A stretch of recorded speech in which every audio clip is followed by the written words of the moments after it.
Okay, thank you everybody who's joined us tonight. We are going to get started here. We have a really great lineup of speakers tonight, and so we want to make sure we give everybody lots of opportunity to ask questions and learn from everybody's combined wisdom and experience here. So with that, my name is Melissa Downing, and I'm the Alberta Verified Beef Coordinator. And so I've been with Verified Beef for 4.5 years and have been able to see the growth of this initiative that has come about in terms of certified sustainable beef and how that's now available on for consumers to buy in retail stores and at restaurants. And it's been a very exciting journey. And I really want to highlight how great it is that we can have all of the presenters who are here today. So just a little bit of housekeeping to start with. Everybody is muted right now and will remain muted through the presentation. We do have a lot of people joining us across Canada, and we are wanting to just make sure we can run things as efficiently as possible. We expect there will be quite a few questions. So we will be asking that if you have questions, that you would submit them through the Q&A function in the webinar. So you'll see there is a toolbar on your screen that will give you the option to click on Q&A. So in the bottom here, you can see the green check mark. That's where your Q&A function is. So if you click on that, it gives you the ability to type in a question, and then we will be taking those questions and answering them as best we can, either through the chat or else in the live discussion. And so we may have duplicate questions, and we may have some questions that we do review just for whether we can answer them all or not. We will expect a lot of questions, so we might not get to all of them. If you require translation, then on the bottom right, there is an interpretation feature. So you can click on that. We do have a live interpreter right now, so you can click on that if you wish to listen in French. He will be translating as we go. If you submit questions in French, then we can translate them to English, and they will be interpreted, the questions, and then the answers will be interpreted back. And yes, please be patient. We will be answering as many questions as we can. If something that you had a question about does not get answered, we ask that you contact whoever you wanted to answer the question. Afterwards, we will have their links for the website listed, and so you can contact them through their website or contact your local verified beef coordinator and in your region, and they can hopefully help you out with that. So we're going to get going right away here, and so we're going to have 4 presenters for the webinar, and they will be, each of them plays a role in the certified sustainable beef supply chain. And so the sustainable beef supply chain is something that's been evolving and developing over the last about 6 or 7 years. It's come to be where it is now, and just the last few years have really been a lot of growth and ability to get that product to market. And so we will be going through that in the different presenters. So we have with us Anne Wasco, who is the chair of the Canadian Roundtable for Sustainable Beef, and she will be our first presenter. So Anne, I will move into your presentation. Great. Thank you so much, Melissa, and thanks to VDP for pulling together and putting on this webinar tonight. So I'll just go through a few slides that I think will help tell everybody a little bit about the Canadian Roundtable for Sustainable Beef. First of all, as you said, I'm chair of the CRSB. My husband and I ranch in Southwest Saskatchewan, and our place does not look like that first green picture on that slide right now. You see on the slide the mission for the CRSB, of course, advance continuous improvement of Canadian beef industry sustainability through multi-stakeholder engagement, collaboration, communication, and science. And of course, the 5 principles that you see along the bottom there, natural resources, people in the community, animal health and welfare, food, efficiency and innovation, all underpinned with economic viability, really are the 5 pieces in terms of the 5 principles. And we also followed the lead of the Global Roundtable for Sustainable Beef when we set these definitions in terms of sustainability for the beef sector. The CRSB, as you can see in that triangle picture there, has 3 main areas of work. One is the sustainability benchmarking. Number 2 is that certification framework, and that's what we're here to talk about tonight. And then the 3rd piece is sustainability projects. And at the end, as Melissa said, we're going to have websites where you can certainly follow up on some of this information. So if you want to flip to the next slide, Melissa.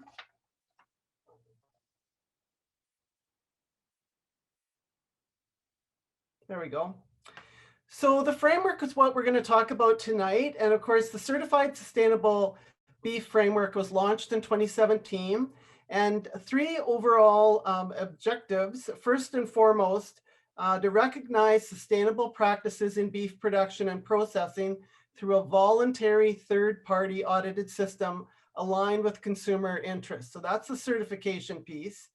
Second, to support the ability of retail and food service companies interested in making sustainability claims. So that's the sourcing piece.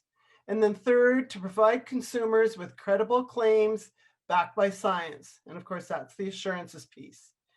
In 2018, a logo and claims guide followed the standards and assurance to represent the program.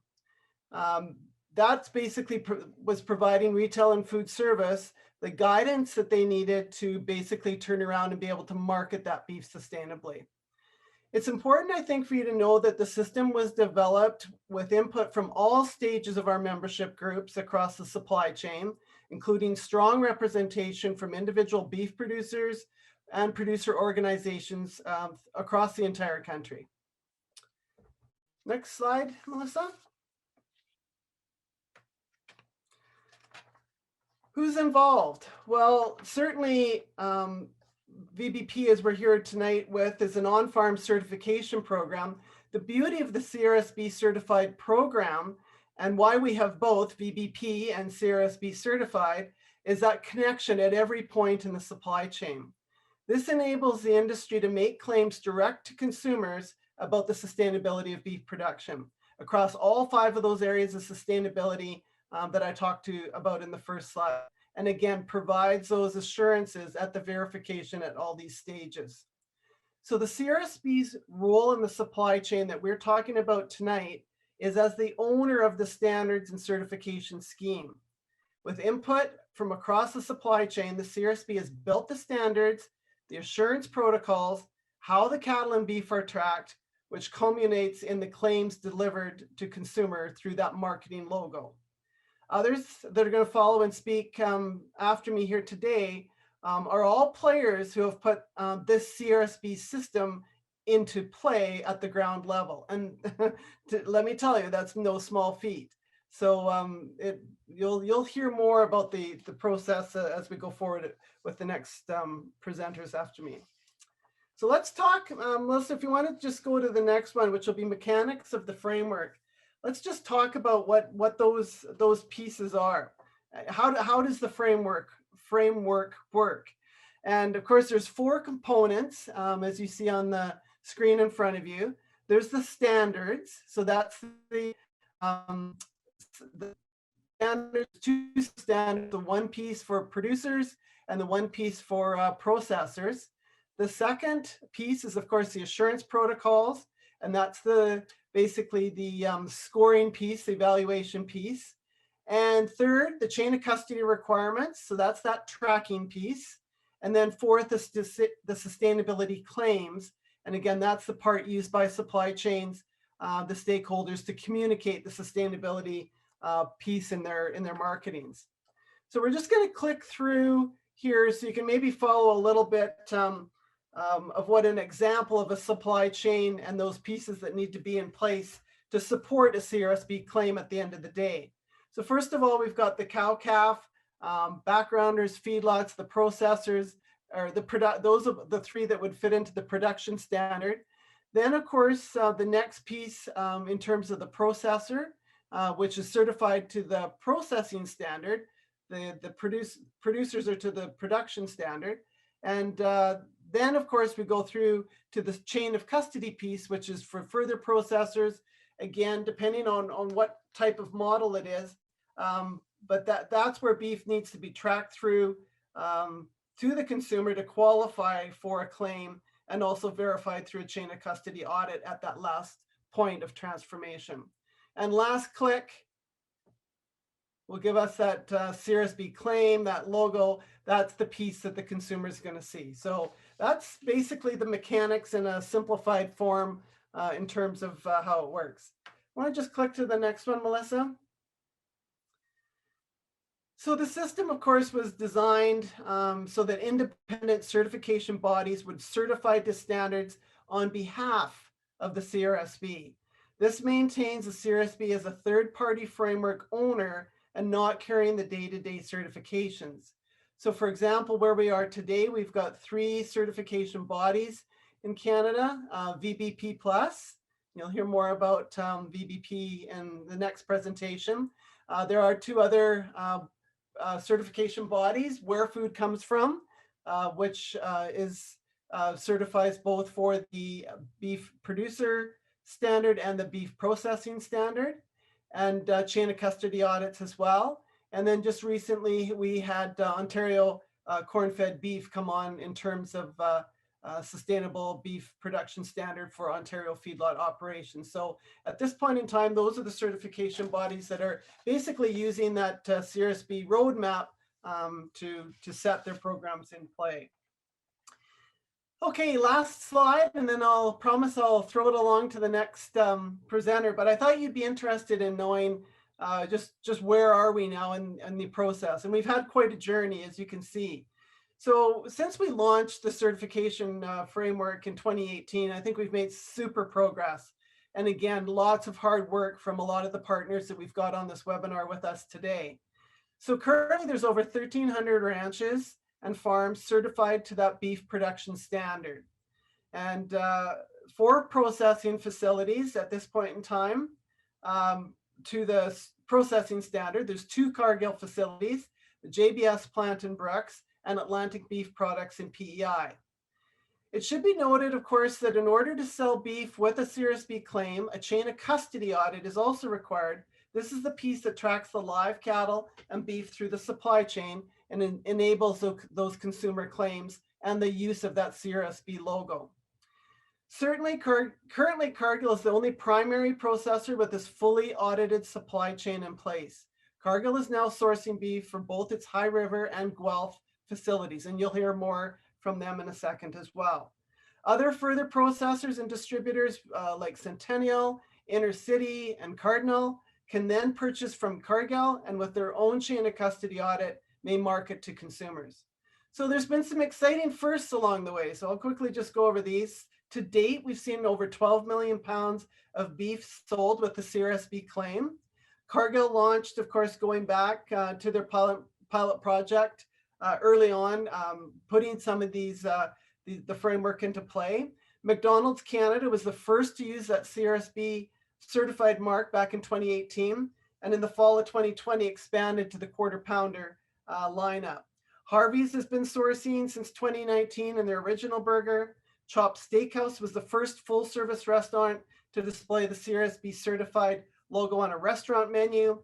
Gordon Food Service was the first to use the logo on a boxed beef program, launching sourcing called the Gordon Choice brand in late 2020.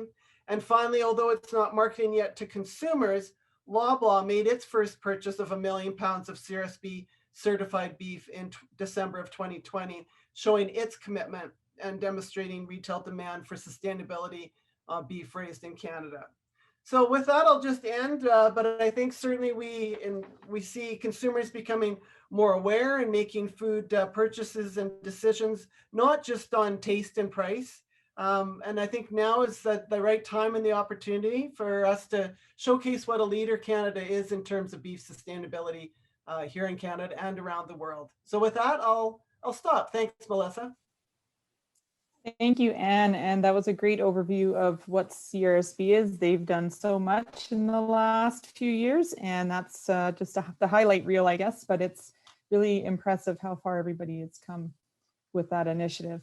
So next we are going to hear from Shannon Argent, and Shannon is our National Business Manager with Verified Beef. And I just would remind everyone, if you do have questions, to please type it in the Q&A chat function. And you can type them at any time and we will get to them at the end of all of the presenters. We'll wait till the end to get the questions answered, but you can type them at any time and we can accumulate them there. So with that, Shannon, you will get into your presentation. Thank you. And thank you everybody for joining today. Make sure I'm unmuted before we get the universal "you're on mute" while you start to talk. So I'm really happy to talk about VBP's role in ensuring that those, like Anna was just talking about, consumers have the opportunity to purchase beef with under the certified sustainable claim. We're very proud of our role as a certification body. And so I'm just going to take a few minutes and go through how we fulfill that role in providing certified sustainable beef. So go ahead, Melissa, to the next one. So VBP Plus has two main activity streams. One is training. So training's provided on best management practices, as well as the recommended and required practices for certification. But the one we're going to talk about most today is our certification activity. And if you just want to click, there's a little bit of animation there, Melissa. So our certification is third-party verification, pre-branding. We don't have a competing logo that's sometimes kind of confusing. We don't have a logo that goes on packaging. We have a logo that operations can use to show their VBP certification. So if it's a certification of on-farm production practices, and it's across all sectors. So cow-calf, backgrounder, stalker, and feed yard, and available across Canada.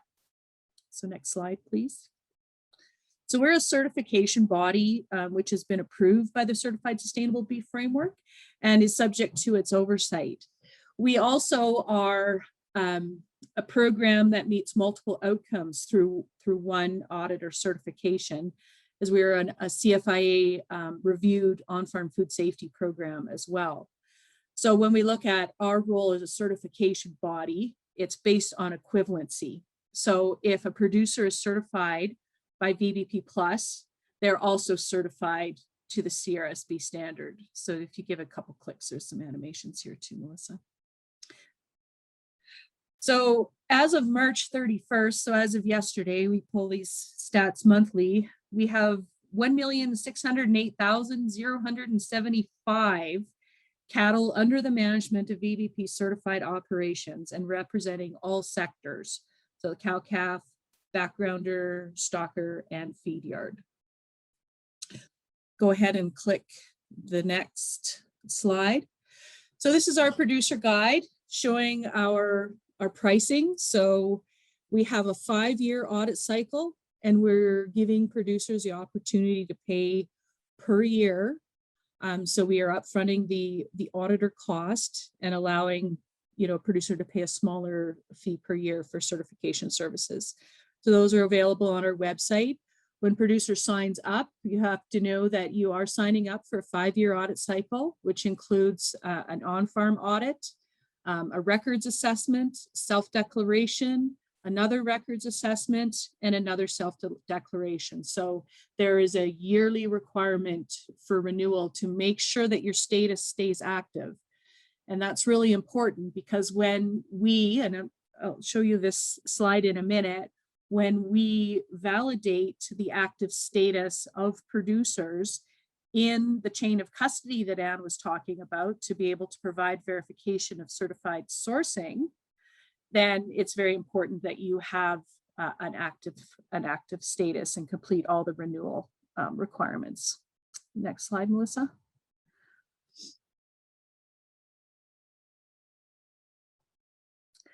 So beginning with the Certified Sustainable Beef Acceleration Pilot, and still in effect, we do have a data sharing agreement with TrustBIX, and Deb will talk about that when she gives her presentation later.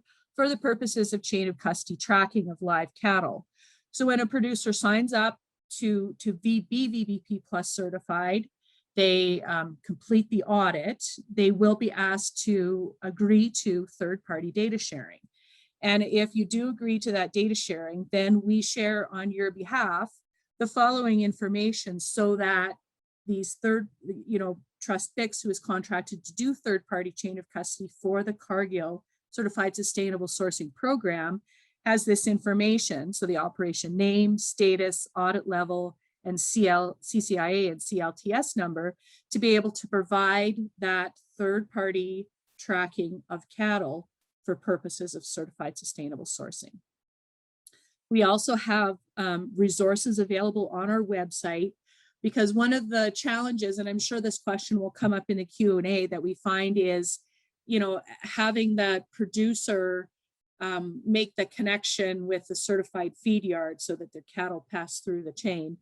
And it's something that's probably not going to be solved in an instant, but we're slowly getting there, and having these resources so producers can explain when they sell their cattle, either direct marketing or at the auction mart, they need to be able to verify, because there has to be trust that you are certified when you're selling your cattle. So we do have those resources available as well. Go ahead, Melissa. I know we're getting a little over time, so I probably will stop and let Cargill talk about their certified program. Thank you, Shannon.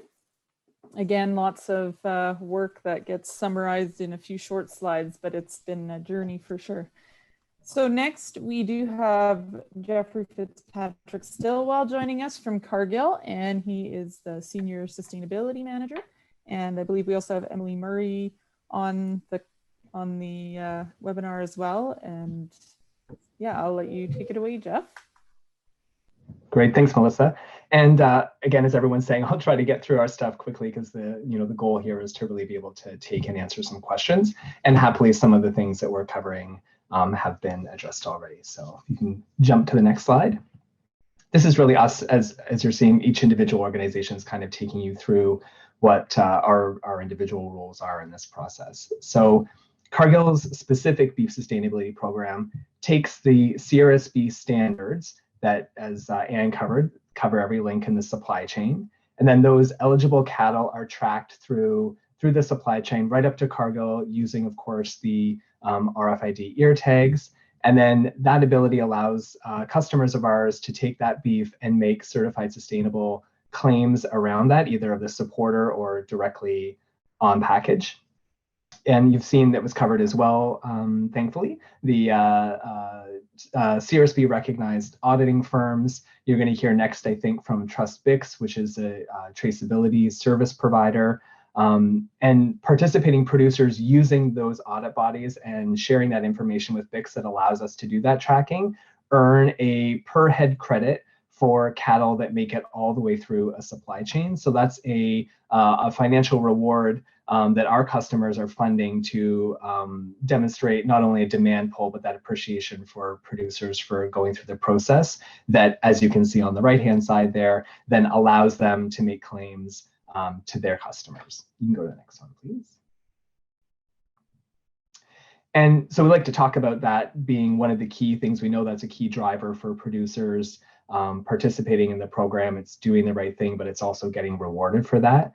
And on average, each quarter, that financial credit has been averaging between $16 and $20 a head. It really does, as we said, enable our customers to help build that consumer trust in Canadian beef, which is something obviously we all want. It's really proud, I think, for us and all of our customers who use the program, that this is a first of its kind, not only CRSB's framework itself, but Cargill's individual program to deliver through a fully certified supply chain.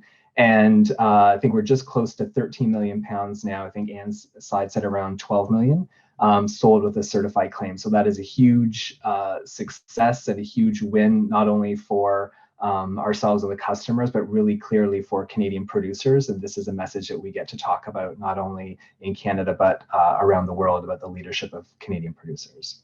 Next slide, please. And then I thought it'd be important to show that credit, and we show this to our customers who are paying it quite a bit, as you can imagine. Cargill is, of course, not hanging on to all of that money as much as we can. We want to return and flow that credit straight through back to producers, and you can see the breakout there. And then you can see for Cargill, we keep about 4% of that, which helps us run the in-house administration of doing the traceability and the chain of custody on our end of things.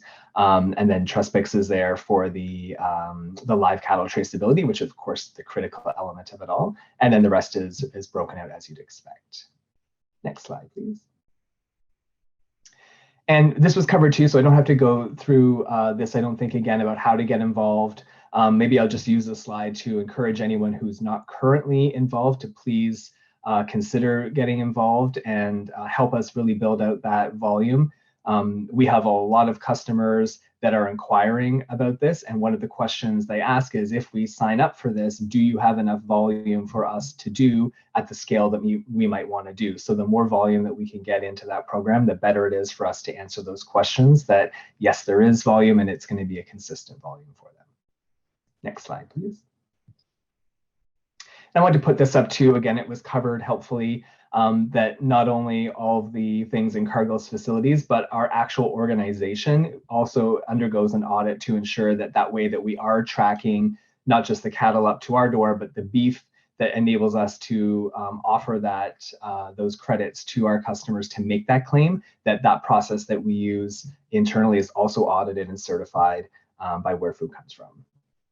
And next slide. And I thought it might be good to show you, this is a slide that we use with our customers who are thinking about participating in the program, and really give them the why. Why would I also want to do this? What are some of the benefits that I will get? So we remind them that this is utilizing an industry developed and recognized program, that the program's multi-stakeholder approach is the credibility that it has everybody's buy-in from producers, from processors, from NGOs, from animal rights groups, that everyone's part of this Canadian Roundtable format, and that's enabling everyone to agree on a common standard and be able to offer that. It's obviously supporting Canada's beef sector as the whole country here really continues that journey. And again, reminding them that this is a global first to be able to deliver certified sustainable beef through this type of a program. And as I think all of us too, we want to make sure that Canada is known globally as a sustainable producing country, and that it's not just because we say it, it's validated and it's audited, and we can give customers the ability to give their customers that confidence. We remind them that their involvement is going to strengthen consumer trust in the Canadian beef products and promote the vitality and longevity of the industry. And I think we all know this too, consumers are becoming more and more curious about where their food comes from and how it's grown and raised. And this is really an opportunity through this program to give them concrete assurance and help alleviate some of the concerns that they might have, and be an ongoing way to build trust with those consumers. And that's a never-ending journey, but these programs like this really help bolster that. And we've seen from consumer insights results from some of our customers who have specifically looked at this, some really, really encouraging signs that Canadians have trust in this certification and value it. So that's great for everybody in the value chain. And I think that's my last slide. Thank you very much, Jeff. And thank you to Cargill and partners that have had the foresight to start this whole process. It's been a really great opportunity for the industry. Next up, we have Deborah Wilson, who is the Chief Industry Engagement Officer with TrustBIX. And Deborah, will you please enlighten us on the traceability side of things? Hi, everyone, and thanks for joining us this evening. It's really great to be able to actually communicate directly with the producers. I'm going to ask if one of my colleagues that works with me at TrustBIX, Bev Bratt, could you come on screen or turn your camera on so we can see your smiling face? I wanted to introduce Bev to everybody. She is the gal that does producer support. So if you have any problem at all registering on TrustBIX, Bev will be the one that will help you and walk you through the process. So next slide, please.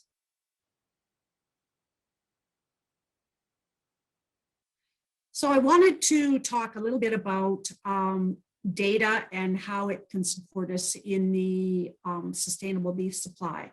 I'm going to start at the bottom in this case because it is a producer webinar.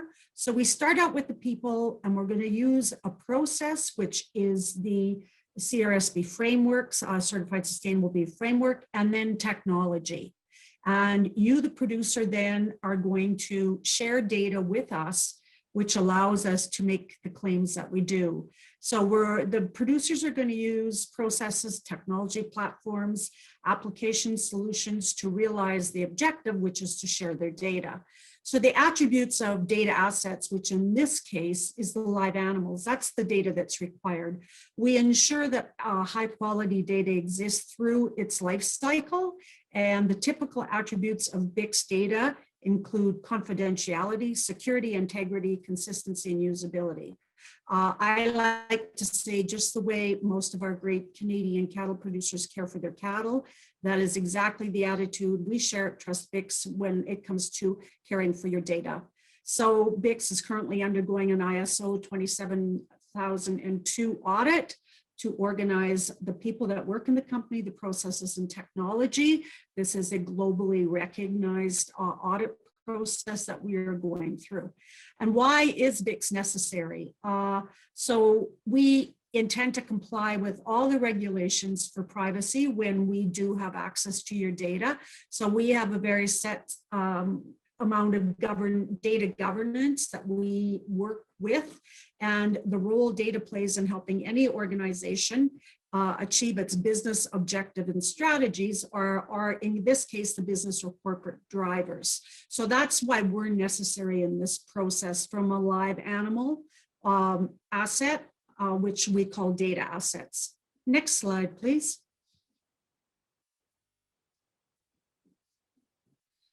So we've just completed some of this work. So VBP Plus works in collaboration with TrustBIX, and we help producers to join the Certified Sustainable Beef Program. So once you enter your herd data in BIX, there are existing and emerging opportunities to leverage your data and increase your profitability. Today, we're talking about leveraging your data to support the sustainable beef claim. And VBP Plus is producer managed and enables producers to publicly demonstrate their commitment to responsible stewardship of both cattle and the environment. So we would like you, that the ideal way to participate is ensure your cattle are in the supply chain by registering with BIX, and they need to be age verified. Disclose your certification at auction. So for many of you that don't know, we do supply a lot of auction software in Canada, and we've introduced a new module which allows you to self-declare that you are VBP Plus audited, to talk about your health and vaccination programs, to talk about your breeding programs. So there are buyers looking for sustainably raised cattle. So, and then check for animals if you're in a feedlot situation and wanting to buy sustainable animals. So you need to check for animals being sold at auction from certified operations. So this is where we all need to in industry get our auction markets involved and start talking to them. Tell them you've got sustainable animals for sale. Tell them that you want to source sustainable animals. That's what's going to help this supply chain grow. So, and then we really encourage producers, don't keep your VBP Plus status or the fact that you're registered on BIX. Don't make it the best kept secret in the world. Share it with everybody, talk about it, be proud of it. And together the industry will be able to increase the flow of cattle moving that end up at Cargill for slaughter as fully qualified. So next slide, please.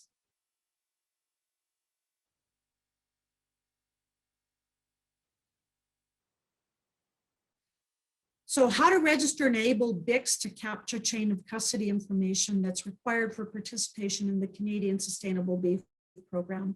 So this is a Cargill program, and we are a contracted service provider that supplies chain of custody on the live animals to Cargill.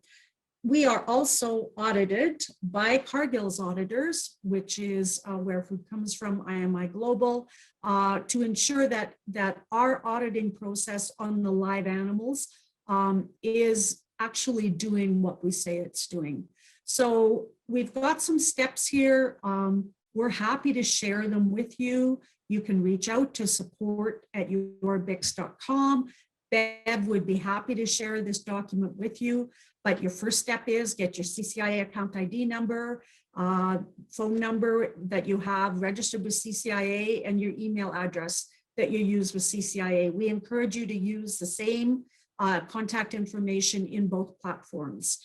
Once you get that information and you go to yourbix.com, it allows you to register on BIX.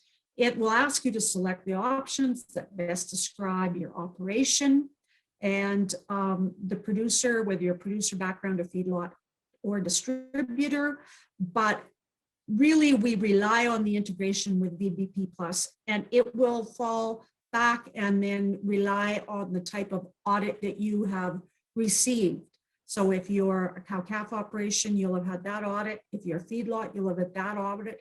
And if you've got right from the time the calf hits the ground until it loads on the liner to go off to Cargill, you will need a joint audit for both cow-calf and feedlot operation. So you'll receive a CCIA third-party user application form via email from us and email it back. And this used to be an electronic process, but with some new privacy concerns and regulations, just to ensure that we are taking the right steps, you will get this form. We will ask you to sign it. A lot of the blanks will be pre-populated, and it ensures the accurate chain of custody as long as the cattle are age verified. So you can once you're registered on BIX, you can enter your RFID tags and age verify there, or you can age verify in CCIA, and that age verification will flow between the two platforms, so you don't have to duplicate your work. It only has to be done one time. And other than that, we'll just go to the last slide that I want to make a comment on. So the information sources for TrustBIX activities, and I get asked this a lot. What are the laws and the rules that govern data? There's a lot of rules and around data governance, and we work really hard to comply with all of them. So again, I spoke with the ISO 27000 series. So there's some websites here that we rely on. And then there's a Data Management Association body of knowledge. So again, that's dama.org. And then the Cloud Security Alliance. So we really work to protect our data around cloud security.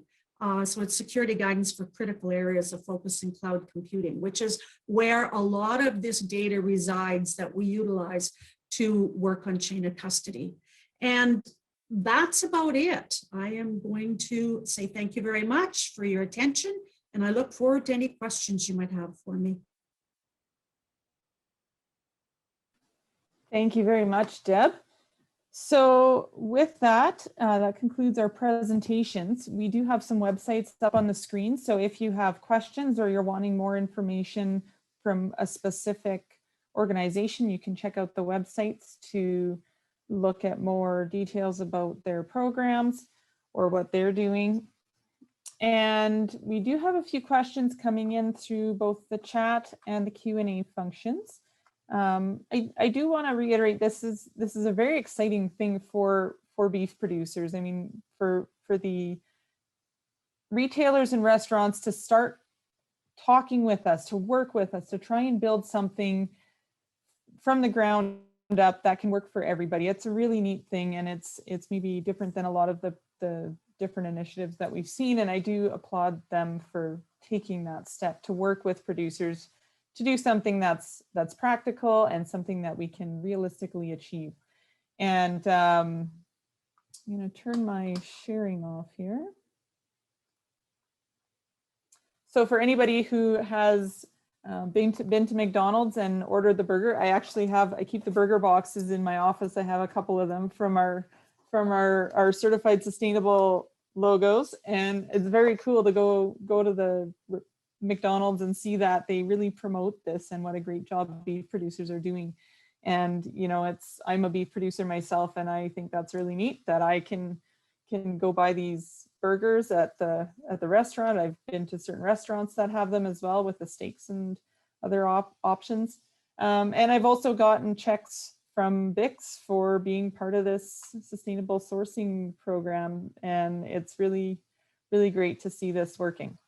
So into the questions. So we have a couple of questions that were answered in just by text, and so I'll just quickly go over those so people have know what was asked already. So someone said, we're smaller cow-calf producers, about 150 head each year we sell. Our biggest challenge is getting animals into the certified feedlots when selling through the auction marts. Is there a way we can reach the right buyers? And so Emily Murray did answer this and did a great job with that. So we are trying to work to get those chains, those connections built up. We do different initiatives. Each producer is welcome to promote as much as they want. We do have on our verified beef website, we actually have a listing of verified beef feedlots if you're looking to connect with those. And you know, different coordinators, talk to your provincial coordinator. And Shannon, did you maybe want to add anything on that? Where's my mute button? Yeah, so we're trying to provide as many resources as we can. So number one, producers can talk about their certification properly. So without saying these cattle are certified, they're coming from a certified operation, which, you know, gives trust that, you know, they are. And we have a fact sheet actually, which tells how to talk about your certification. It has a little verification card that you can fill out with all the information that you need if you're taking your cattle to the auction mart. So we hope that's a resource that is handy. We do have the listing that's live of all the certified operations that agree to information sharing. We don't share any information if people don't want it, but we're trying really hard to make those connections for everybody. So I hope you utilize our resources. Thank you. So we had another question come in as well. And so this one was translated, and it's a producer from Quebec there's a group of 60 cow-calf producers that have feedlots as well, and they are marketing cattle that they believe should be eligible, I understand. So how do they talk to or figure out where they're getting their credits from? Deb, would you be willing to answer that one?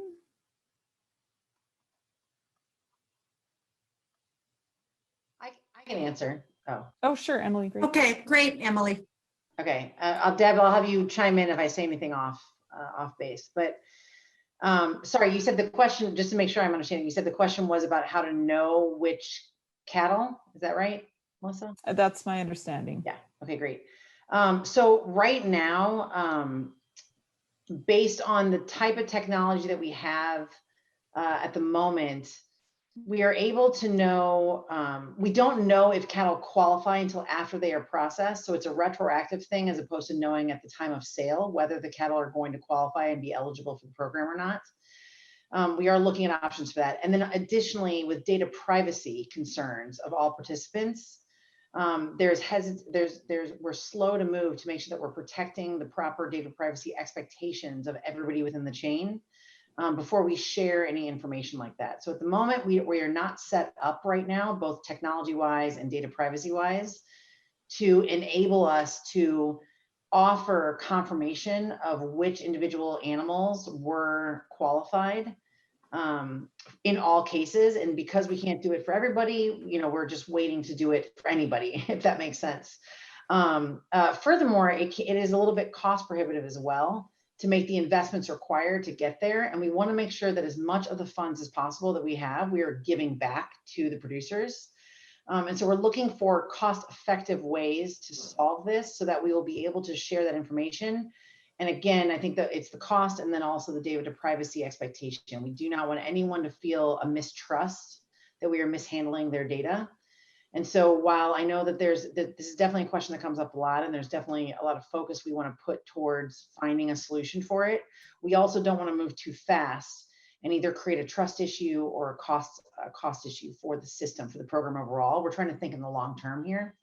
And so it's definitely something that's on our radar and that we are looking at, but at the moment, we aren't able to report back specific ear tags to individuals at this time. And I hope that makes sense why as well. But definitely something we're hoping to do long term. Thank you, Emily. And do you have offhand, do you know the total investment that has been made by customers of Cargill towards the pilot, like between the pilot and the program now? Yes, I do. And I pulled that number up. I'm going to make sure I get it right. Customers collectively across all of our customer base through the end of 2020 have invested over $2 million into the program. So, and with almost half of that being just in 2020 alone, and even with COVID, which impacted some of the volumes that our customers sold, we still saw almost half of that $2 million come from 2020. And we are looking, when we look ahead to 2021, we're already expecting to see further growth beyond that based on the customer commitments that have been made. We're going to see even more money returned back from that based on the current discussion. So a really good momentum in the last year and a half, and good momentum looking ahead as well. And I think it's worth commenting, Melissa and Emily, that significant investment has been made by the CRSB, by Verified Beef Production Plus, by TrustBIX. For us to have the flow seamlessly between VBP and ourselves, and then to be able to, follow all this chain of custody, there's been a lot of hard work, elbow grease, and dollars invested in this program from an industry perspective. Thanks, Deb. I'm glad you added that. Tim, real quick, there's a related question, Melissa, not to take your role, but a very related question to this. Is that investment just the credit or for marketing as well? So that overall investment, that's the overall investment that the customers have made. If you remember, Jeff's slide from earlier showed the share of total that went to producers. So, effectively, I'm actually forgetting off the top of my head, but it was over 80 to 90% goes back to producers. And then there's just a portion that are just covering processing fees as well, or management fees to run the program. So anything that's not fees towards running the program goes back to producers of that investment. Yeah, I think it's 86% when that goes back. I knew it was right in the middle. Great. Okay, so Tim had asked the question about, is that investment just the credit or for marketing as well? So is that cumulative then? Is that what you're saying? Well, I think he was asking the $2 million that I mentioned, is that all the credit for producers, or does that go to marketing dollars and all of that? And 86, like Jeff said, was what we calculated. 86% of it goes straight back to producers. And then there's a portion that just covers fees to manage the program, our audits, et cetera. And then I think with Tim's point too, there is a significant amount of other money that is going from the customers, like the McDonald's and those who are marketing it, that are investing quite a bit of money. And many of you have seen those national commercials that don't come cheap, as everyone knows. So there's a lot more than just that's being invested in communicating this program. In promoting the program. Yeah, that's a great call. Yeah, that's the money that comes back through us to make this work. Yeah, so the customers are paying that, but then they're also investing their own money again in their marketing and communications resources around it. Okay, thank you. We have a question from Vicky. For animals that lose their original CCIE tags, how are we tracking and verifying replacement tags? If they lose their tag at a feedlot, do they lose their VBP plus status? Shannon, would you like to answer that one?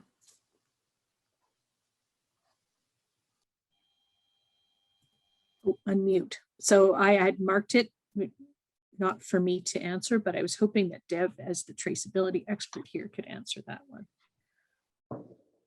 Yeah, so it's the same as when you with the rules with CLTS. So if your animal comes into the feedlot, you need to be able to link it back to the original tag, and you need to replace that number in the system. So if you would do that, that would solve the problem. It's tough sometimes for a cow-calf operation because they may not cross-reference the RFID tag with the herd tag. I would highly recommend that. And it's a great tool too, because if you've got a cow that loses a tag and she has one or the other, you don't lose track of her. Same in the feedlot. I know a lot of the feedlots use specific tags for pens, and they've got feedlot tags. So they've got the technology. They are reading those animals in, very often putting tags in them. So again, I recommend cross-referencing the RFID tag number with the tag. And if you lose your RFID tag, then you're in a position to replace it and notify CLTS that you've done so. Great, thank you, Deb. Jerry's asked the question, are there plans through BIX to allow producers to see carcass data? Back to you, Deb. Actually, can I answer that one, Deb? Well, before you do, Emily, all I'm going to say is we only share data that we are allowed to share. So I'm going to let Emily speak to whether they'll share the data or not. Yeah. So at the moment, no. And really what we've looked at is this program in itself serves a particular purpose, and we want to focus on that purpose, the promotion of this sustainable, what the CRSB is trying to get done, the outcome that we're trying to get done with the promotion of the CRSB label on product. And so within Cargill, we've focused the scope of this right now just to what is the data, what is the information that is necessary to make this program work and to promote it with our customers and in the marketplace. Carcass data serves a different purpose, right? So sharing carcass data back to the industry is something that we obviously recognize and have recognized even before the CRSB was in existence, is something that is of interest for many producers. But what we don't want to do is muddy the waters of what we're trying to get done here by bringing too many other points about the economics and the marketing of the industry into play. Again, something that we can look at going forward, but right now we want to make sure that we're able to build momentum for the purpose of this sustainability program before we get more complex and add on to it. The fact that we're building an infrastructure of data sharing definitely opens up possibilities for further data sharing later, but we want to make sure that we're walking before we run on this one. So not plans right now, but we realize that there is potential. Thank you. And again, if you have any questions, you can keep adding them in the question and answer function on the bottom, or we are watching the chat as well. So we do have another comment. If a producer can still get the payment if the tag is lost in the feedlot, replaced with a feedlot tag. So I could answer that, but Deb, you might as well. Yeah, it's pretty much the same situation and same scenario as what I said before.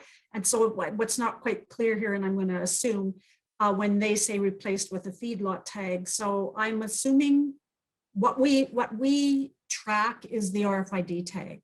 So if their RFID tag is lost in the feedlot, you need to put a second RFID tag in and connect it back to the original tag. And CLTS has allowance to do that.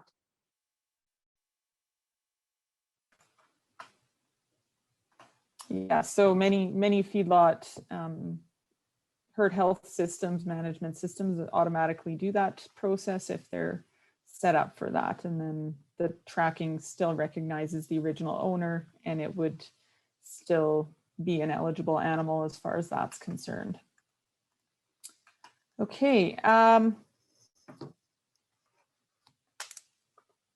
I did just want to bring up, there was there's a range of payment, how that has varied. It varies from month to month. Maybe Emily or Jeff, if you would be able to speak to why that varies and just, why the fluctuations are there, because there is a good reason for it. And I think it's good to understand that. Yeah, it's really, I guess I would call it market driven. So it's based on, basically what we do is we take all of the payments or the revenues that are brought in from the payments of our customers. So based on what each of the participating customers sold as sustainable beef during that quarter, they then pay us for the sustainable beef we've allocated to them basis, like I said, basis their sales. And then we take those revenues and we distribute them evenly across all cattle move outs. And so sometimes the customer sales will ebb and flow, summer months versus winter months, or COVID versus not COVID times, or early COVID versus later when everyone got used to delivery. I mean, all sorts of impacts that impact how much revenue, how much sustainable beef we are allocating to customers in a given period of time.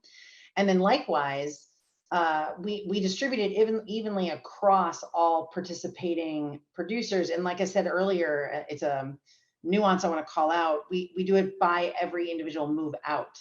So certain quarters, certain periods, we will have more cattle where they might have moved through 2 or even 3 operations. And other times of the year, you're going to see more where they maybe only move through, or where some of the cattle move through 1 operation through their whole life, right?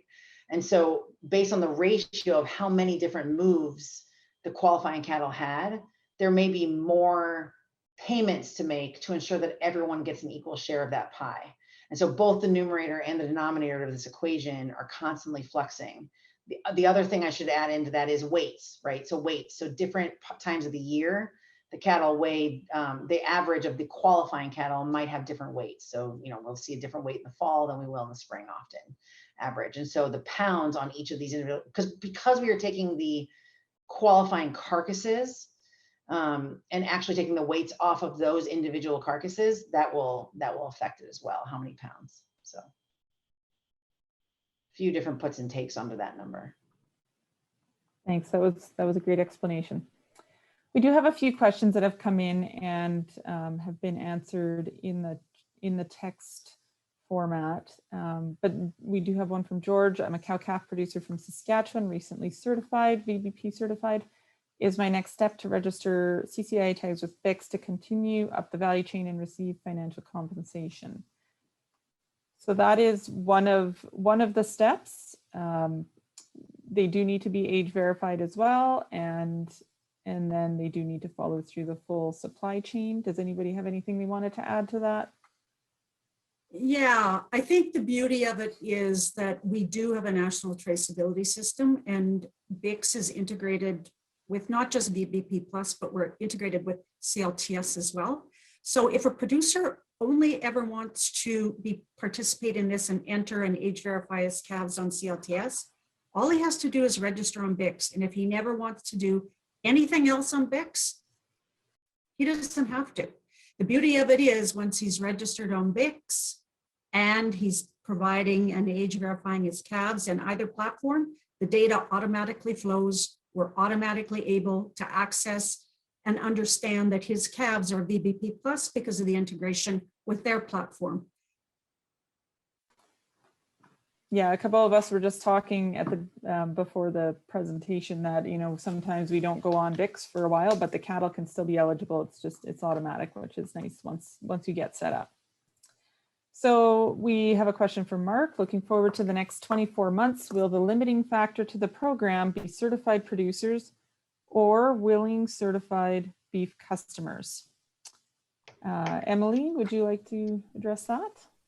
Yeah, well, I like this question because if you had asked me 12, 18 months ago, I would have said that, we're really looking for customers to help grow.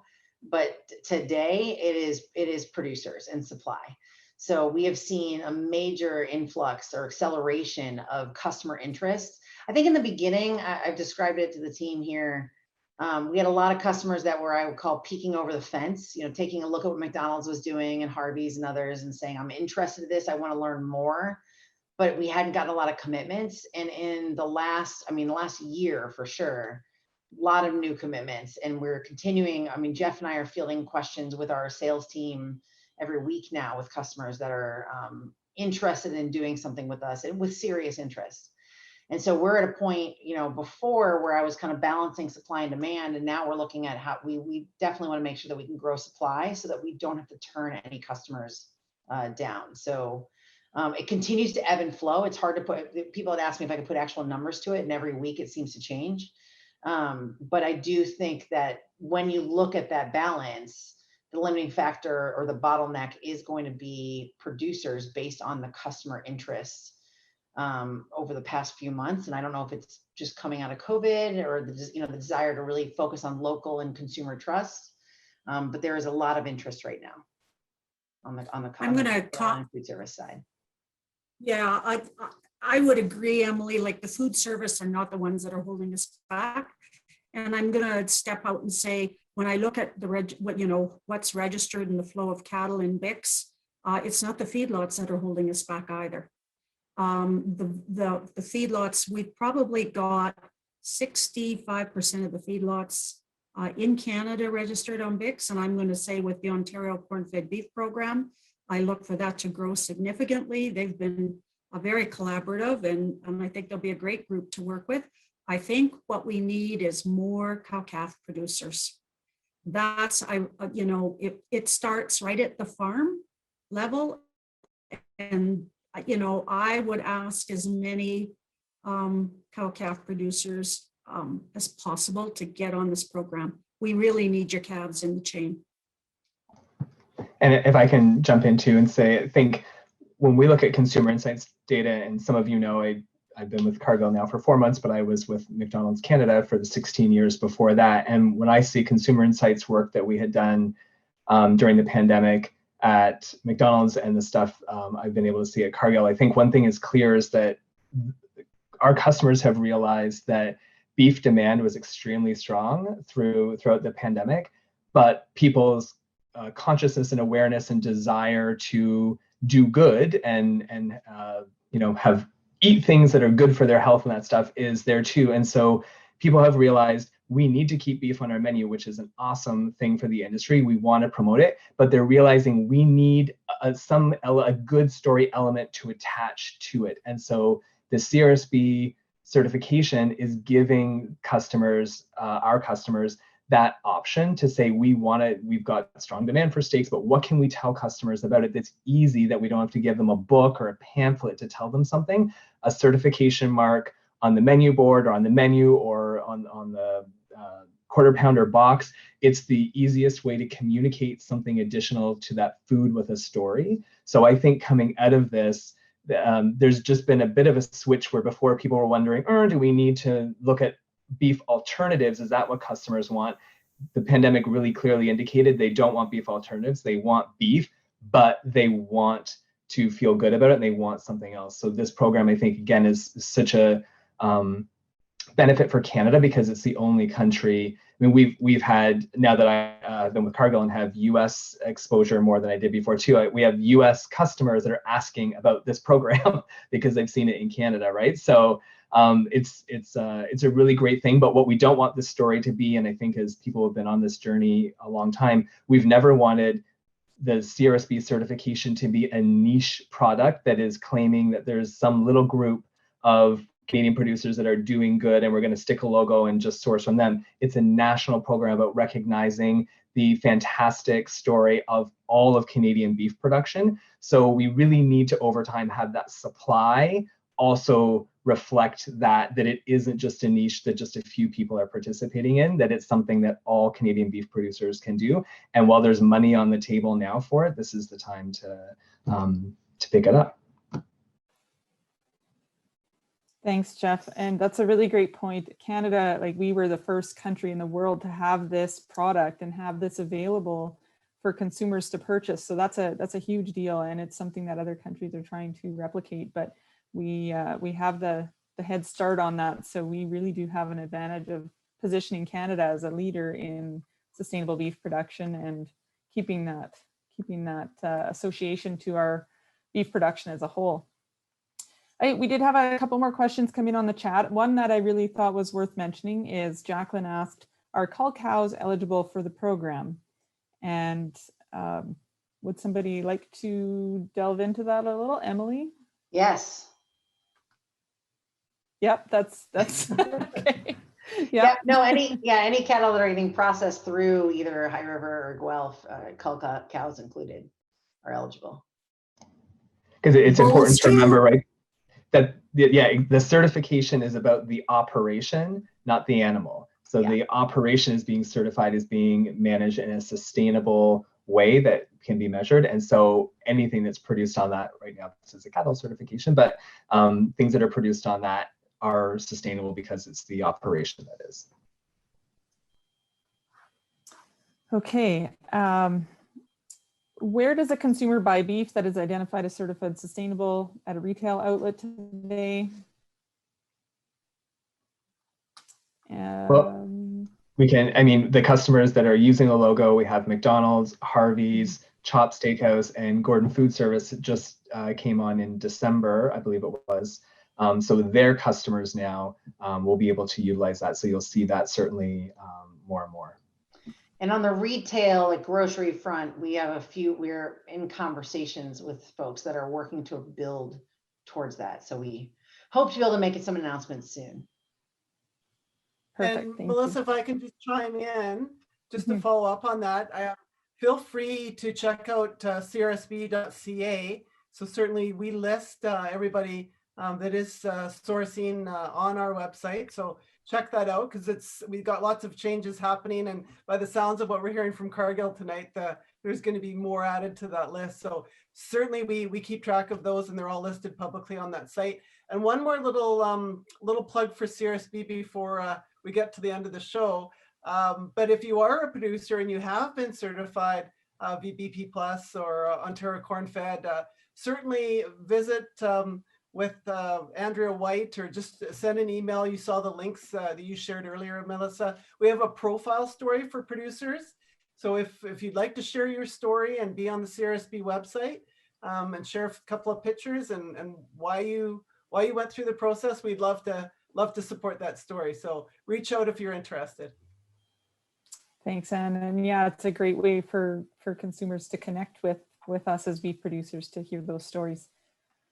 So Tim's asked the question, are we losing cattle in the system because of a difficulty to link certified operations? And I do think there was some of this addressed earlier, but Emily, were you wanting to answer that one? Like you said, it's touched on lightly, but I will say, yes, there's definitely opportunity to better link. And per the question earlier, I mean, how do we link is going to be the challenge, right? How do we have ways that you can easily create those links? But to answer Tim's question, when we look at the data that we receive from BIX, if you were to look at any animals that what I would call partially qualified, so they don't count towards the qualified certified status because they didn't have a fully linked supply chain.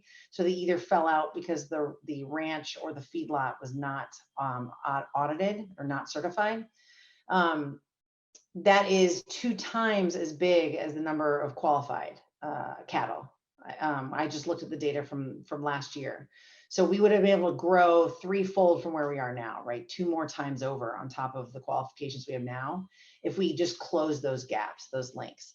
And as was noted before, the biggest gap, of course, is where the feedlot was audited, but not the cow-calf. And I think Deb mentioned that with her note of the percent of cattle that are, or this percent of audits they see from the feedlot sector. Or cattle that are represented from the feedlot sector. So definitely some opportunities there to close existing gaps versus starting with a whole new supply chain. Thank you. We have another question from Ryan. We just sold VBP Plus certified cattle last week. Can we still register them on BIX? Deb, would you like to cover that? You know what? You can. You can get them onto BIX up until the tag is retired.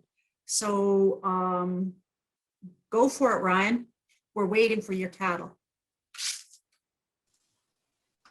So I think that's maybe something worth noting is when, I don't recall if we covered it in the presentations, but when the cattle are required to be eligible and the counting of the cattle is done quarterly. So that is quarterly, they're counted, and that's the determining time of when the cattle are eligible.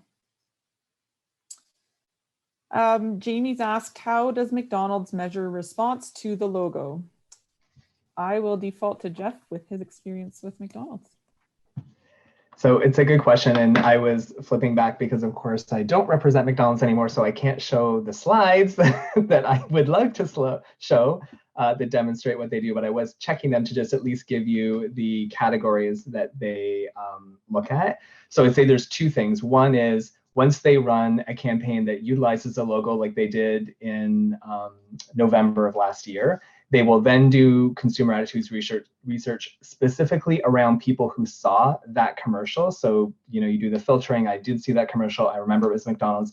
Then they ask questions around is this food you feel good about eating? Is it food you feel good about eating regularly? Is it food you feel good about serving your family?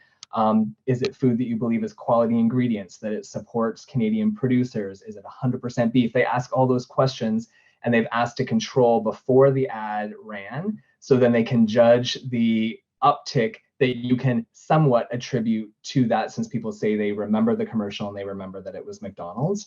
And what I'd like to show, but can't, is all of those are significantly higher when they do that. The retention of that and the feeling of people for the food that McDonald's is serving with that claim attached to it is significantly, so it's not 2 points higher, it's significantly higher on all of those. The other traditional way that they would use to measure things would be obviously sales. The challenge that they run into with these is usually they want to do the CRSB promotion when they do them with a limited time offering or something that they're doing different with a different flavor, so that they're doing a few different things at once with it. But it's very difficult to strip out in a purely sales thing. Were the sales really high because people like the logo and the claim, or did they like sriracha on the burger? So it's difficult to strip that out. And I was always very cautious about connecting really good sales to that, because we could have had not great flavor that would have sold less, and then people could have attributed it to people don't care about sustainability. So I liked to keep those as separate as possible. So I really think it's more that consumer attitudes research that asks those specific questions. Once you know about McDonald's commitment to Canadian producers and sustainability and that utilization of that logo, do you feel better about the food? Do you want to come more often? Are you comfortable feeding it to your family? Do you believe more of the claims that it is 100% beef? That's really what they can attach specifically to the sustainability and utilization of the mark. And as I think you've seen, McDonald's has consistently run these national multi-spectrum ads using it, and those are, I can tell you, extremely expensive to do. So, and as you'll see in those ads, they're usually also talking about producers and telling the story. It's not directly connected to a bunch of other things. So it's a really a clear indication of McDonald's value for this program and the utilization of that mark. And I hope it's a clear indication of the value that they have in Canadian producers of doing this work, doing not only all the good work, but putting your hands up and saying, I'm going to pay for this audit, I'm going to get audited, to demonstrate that, so that these big brands can talk to consumers and help build the confidence in Canadian beef. Great, thanks, Jeff. We do have a question from Dan in the chat that says, how does Canada compare to the US with regards to sustainable standards and marketing? Can we compete? Does the incentive drive the program at the farm level on a small scale? So kind of a multifaceted question. Anne, do you have any comments on the sustainable standards from US to Canada? Well, as has been pointed out, Canada is the only one with the certified sustainable sourcing program. So there's not a clear comparison in that regard. So like's been mentioned already, we've kind of led the way there. There could be things that follow. Emily is in the US, so maybe she might be a good one to respond to what we see down there. But certainly the program we have in Canada is a first of its kind. Yeah, I don't have much to add. I mean, they're the way that they are addressing the messaging of sustainable sourcing in the US is apples to oranges to the way that we're doing it. And part of it is the opportunities. I mean, the complexity of that industry and the fact that there is no mandatory ear tag, consolidated ear tag system and such. There's just, it's a different opportunity. It's effectively, 5 different markets like Canada across US that all be, Texas behaves very differently than the Northwest and such. And so trying to find consistencies is difficult. So they just approached the problem in a different way. Is really the best way to say it. So, yeah. Okay, thank you. Yeah, and I mean, what an opportunity we have in Canada for us to be able to take the advantage that we have now and really build on that now that we've set the stage that we're the first ones to this. Melissa, I think the words "take the bull by the horns." Yeah. That works too. Yeah. Yeah. Melissa, So I addressed the second part of that too, was the question about does the incentive drive the program right now? And I think it's a huge contributing factor too. We hope it was, because that was part of the reason of developing it, was to be that incentive for producers to answer the question, what's in it for me, beyond just being a good person and helping the Canadian beef brand. What else? What am I going to get? You're getting a financial reward for participating in that. I think we have to be realistic with the future of that long term on an entire Canadian system. Can our customers fund that across everything?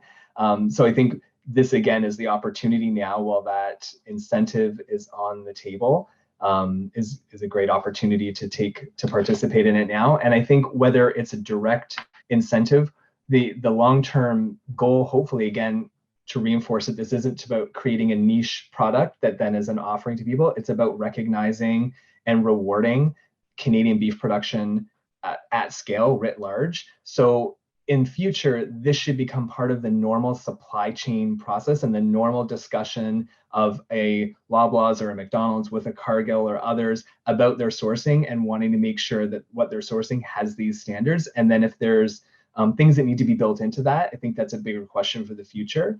But the incentive is there now, and there's no indication from any of our customers that it's going away anytime soon. So now's the time I would reinforce to sign up and get there and get that money. Also recognizing that there are only so many auditors too, so we want to be cautious with VBP Plus too. That if they get an onslaught, they can only do so many. But we'd rather have that problem than not.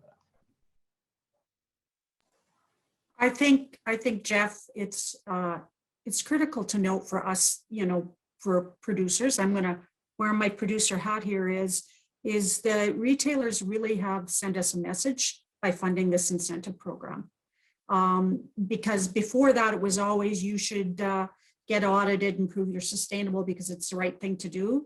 But I think by funding this incentive program, they put their money where their mouth is, and they've really said this is something that our consumers desire. And I think we have to recognize that as beef producers. If the incentive goes away and we have customers that still want to eat our sustainable beef someday, it's not a bad thing, because we've proven to our consumers that we do raise our cattle sustainably, that we are doing the right thing. yes, we are doing the right thing for sure. So just wanted to clarify, like what we've been talking about a lot of is the Cargill incentive program that we've been going through the details around that and how cattle qualify. So this is more specific to Cargill that we're talking about. And we do have there's other players that are out there that might have other things that they're doing, but it's not related to this specific incentive that we're talking about right now. So there are some differences across the country of different processors that have looked to working with the CRSV or VBP Plus as requirements or part of their program if they're marketing as such. So I did want to, what was I going to ask? Does anybody have any additional questions that they would, or comments that they would like to make? Any of the panelists? We're getting close to wrapping up here, so I just wanted to give an opportunity if anyone has any additional feedback or comments to add.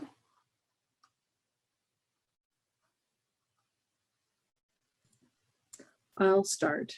So I really appreciate the producers and the panelists that, you know, came tonight and shared the story of how their organization helps contribute to the consumer being able to buy beef with a certified sustainable logo, and all the fabulous questions that you as producers had. I'm very grateful for you bringing those questions forward so that everybody has the opportunity to hear the answer, and it gets answered by the people who have that direct role in providing certified sustainable beef.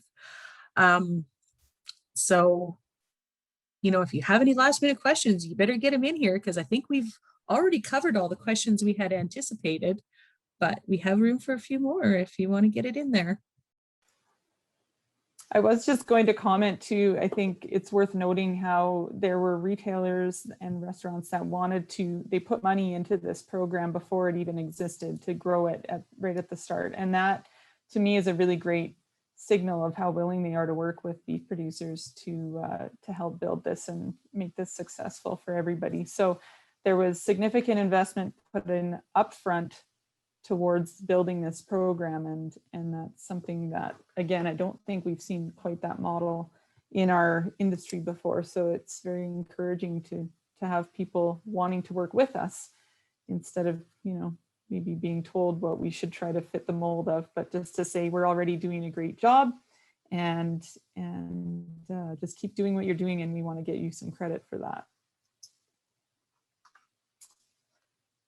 So with that, it looks like we're pretty much done for time. So if anybody has any questions afterwards, you can contact those of us who are on the call, or look at our websites for contact information or more information related to each presenter's program or company. And there is that Cargill Sustainable Beef website does have some more details about the actual eligibility process, and TrustBIX has some information. Shannon, did you have something else to add? Yeah, I wanted to thank everybody that, you know, helped put this webinar on. So Melissa, thank you for doing a fabulous job of moderating. Natalie and Andrea, thank you for, you know, Natalie providing the translation for the French. This is the first time we've tried a Q&A format with live translation, and I hope everybody got, you know, a lot of value out of it. I think it was a great response. So thank you, Natalie, for answering questions in French and helping us sort questions. And Andrea White, thank you for your help in sorting questions, and Gabriel for doing our translation for us. We really appreciate it. All our panelists, like, there was a lot of work that went into this. I didn't really know how much it was going to be when I took it on, but it is a lot of work. And so thank you, everybody, for everything you did to make it possible. And yes, a big thanks to all the producers who have been through and been audited that allow us to have the volume to sell to customers. So thank you for everything you do every day already, but thank you for also taking that extra step. It's really important.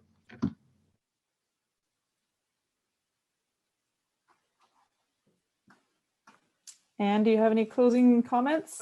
I would just like to echo what's already been said, but again, thanks VBP Plus for initiating this and gathering everybody together. And I do think it's been lots of good information here. That these are questions we hear all the time, especially you folks on the ground. So that's great, and we've got some great momentum, is what I'm hearing here today, and that makes me pretty excited about beef sustainability in Canada.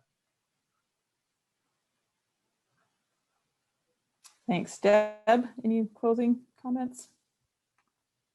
Just thanks for inviting TrustBIX to participate in this, and any problems at all, I'm available to speak to, and you'll see Beverly Bratt here on the webinar with me, and she is producer support. So feel free to reach out to her, and it's as simple as support@trustbix.com. Thank you. Yes, thank you again to all panelists. Thank you to everyone who tuned in online and asked questions to us today. And if anyone has further questions, we hope to hear from you later. And you know, I'm really passionate about the sustainability thing. My kids are the 5th generation on our farm, and I really want this industry to really take it up a notch so they can have the option to be beef producers if they want to do that, and that it would be something they can be proud of and something they can be successful at. And I think that all of us would like to see that continue. So thank you.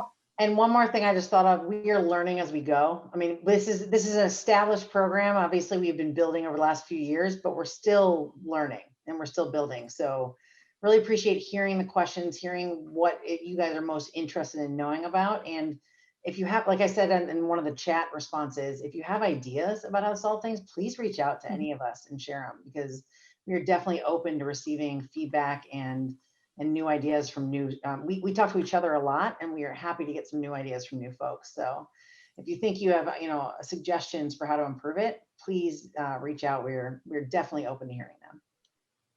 And I think, Emily, it's fair to say that we're all really, really excited about your Cargill plant in Eastern Canada being certified, and to have Ontario corn-fed beef on board.